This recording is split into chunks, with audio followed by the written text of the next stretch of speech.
ये बताइए कि हम ये जानना चाहते हैं, क्या मनीष कश्यप क्या अपने परिवार के लिए पैरवी करने गए थे? नहीं। खराब विधि व्यवस्था को दिखाने का प्रयास करता है तो उसको पीट दिया जाता है। एक गरीब असहाय लोगों के लिए गए हुए थे, तो ये मीडिया नहीं दिखाएगा लोगों को, सरकार तक ये आवाज नहीं जाएगी, तो फिर तो इसी आदमी गंदगी में रहेगा। 100 दवा में आपको 5 दवा मिलेगा सरकारी अस्पताल में। अब पूरे बिहार की हम बात करते हैं कि हर पत्रकार के मन में डर पैदा हो। कुछ तो ऐसा चल रहा है पीएमसीएच के अंदर, विधि व्यवस्था में कमी हो या चाहे किसी चीज में कमी हो, जिसको छुपाने का लोग प्रयास करते रहे हैं। देखिए, पीएमसीएच का मामला आप सबों से छुपा हुआ नहीं है। मनीष कश्यप जब एक लाचार जरूरतमंद के मदद के लिए अगर पीएमसीएच पहुंचते हैं तो वहां उनके साथ दुर्व्यवहार होता है। तीसरा दिन है और 3 दिन से अस्पताल में वो भर्ती हैं। हालांकि अभी जो उनकी स्थिति है वो सामान्य है। अब कब निकलेंगे ये तो बाद में पता चलेगा, लेकिन कुछ उनके चाहने वाले और कुछ समर्थक यहाँ पहुंचे उनसे मिलने के लिए, जो न्यूज चैनल में भी काम करते हैं। क्या नाम है भाई साहब आपका? रुपेश कुमार नाम हो। कैसे यहाँ पहुंचे मनीष कश्यप? देखिए, हम लोग तो कल ही आने वाले थे, लेकिन चूंकि आज सुबह में हम लोग ट्रेन पकड़े हैं रोहतास से, डेहरी ऑनसून से। उसके बाद हम लोग सोचे कि भाई मनीष कश्यप से मिल लें, लेकिन जिस तरह से जो है जूनियर डॉक्टर द्वारा जो है ये मारपीट किया गया, रूम में जो बंधक बनाया गया, ये बताइए कि हम ये जानना चाहते हैं, क्या मनीष कश्यप ये अपने परिवार के लिए पैरवी करने गए थे? नहीं। एक गरीब असहाय लोगों के लिए गए हुए थे। क्या पैरवी करना कोई गलत है? नहीं है। अगर आप रही बात की लेडीज डॉक्टर की, लेडीज डॉक्टर से मनीष कश्यप इतना पढ़े लिखे व्यक्ति हैं, इसमें नो डाउट है। इतना उनको समझदारी है, क्योंकि पत्रकारिता क्षेत्र में जो है काफी दिन से हैं। और ये तो कहीं से भी कोई भी लोग आरोप लगाए कि मनीष कश्यप जो है डॉक्टर, महिला डॉक्टर से क्या अभद्र व्यवहार किए हैं, ये चीज कहीं ना कहीं ये गलत है और मनीष कश्यप ऐसा काम नहीं कर सकते। दूसरी बात, अगर थोड़ा सा मान के चलिए कि 2 शब्द बोल भी दिए होंगे, तो जूनियर डॉक्टर को क्या कर्तव्य बनता है कि कोई भी अगर आए तो उसके साथ मारपीट करें? तो बोला ये तो गुंडागर्दी है ना फिर। पूरा गुंडागर्दी है। अब आप बताइए कि जैसे हर जिला में एक सरकारी अस्पताल होता है, हर अनुमंडल में होता है, तो ये मीडिया नहीं दिखाएगा लोगों को, सरकार तक ये आवाज नहीं जाएगी, तो फिर तो इसी आदमी गंदगी में रहेगा। अच्छा, उस अस्पताल के अंदर क्या ऐसा हो रहा है जो कोई आदमी अगर जाएगा, कोई मीडिया वाले जाते हैं तो उनके साथ मारपीट होती है? क्या वहां कांड करते हैं? ऐसा कुछ होगा? देखिए, वो तो फैक्ट है कि कहीं ना कहीं जो है इन लोग जो है गलत काम करते हैं हॉस्पिटल के अंदर।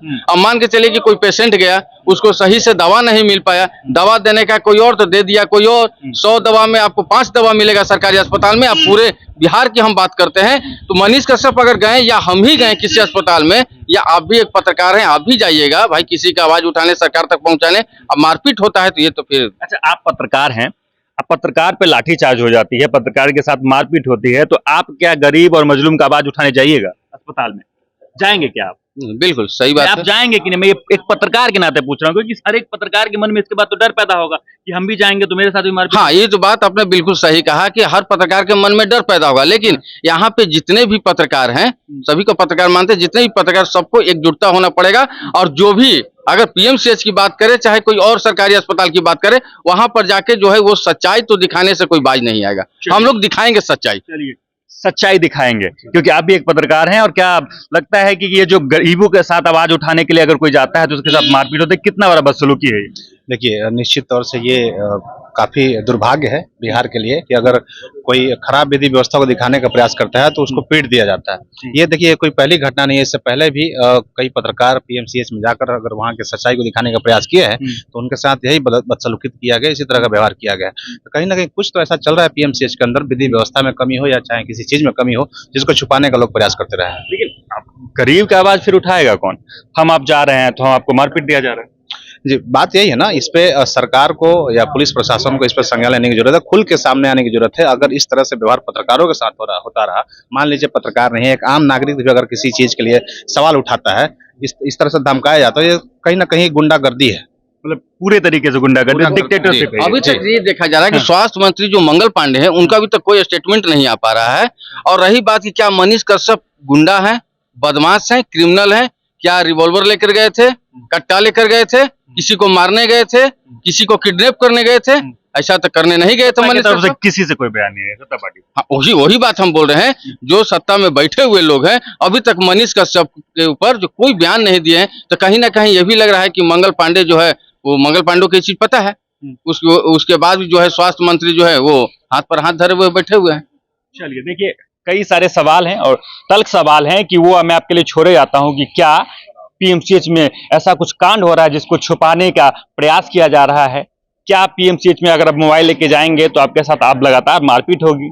क्या डॉक्टर कुछ लगातार लोग भगवान का रूप देते हैं? हालांकि बहुत सारे डॉक्टर हैं जो भगवान के रूप है, लेकिन क्या भगवान के रूप में पीएमसीएच में शैतान छुपे हुए हैं? कई सवाल आपके लिए छोड़ जाते हैं, जवाब आप जरूर दीजिए और देखते रहिए सच टॉक। सच टॉक का ये वीडियो आप लोगों को कैसा लगा कमेंट करके जरूर बताएं। साथ ही साथ अपने दोस्तों से शेयर करना इस वीडियो को ना भूलें। और हमारा 25 लाख का परिवार फेसबुक पे है, फॉलो बटन पे क्लिक करके जो है आप उससे जुड़ सकते हैं। यूट्यूब पे भी लगभग 25 लाख का परिवार है हमारा, उस पे भी जो है सब्सक्राइब बटन पे क्लिक करके आप जुड़ सकते हैं। साथ ही साथ इंस्टाग्राम और ट्विटर पे भी जो है आप फॉलो करना ना भूलें, तब जाके जो है आपको वीडियो का नोटिफिकेशन सबसे पहले मिलेगा। जय हिंद।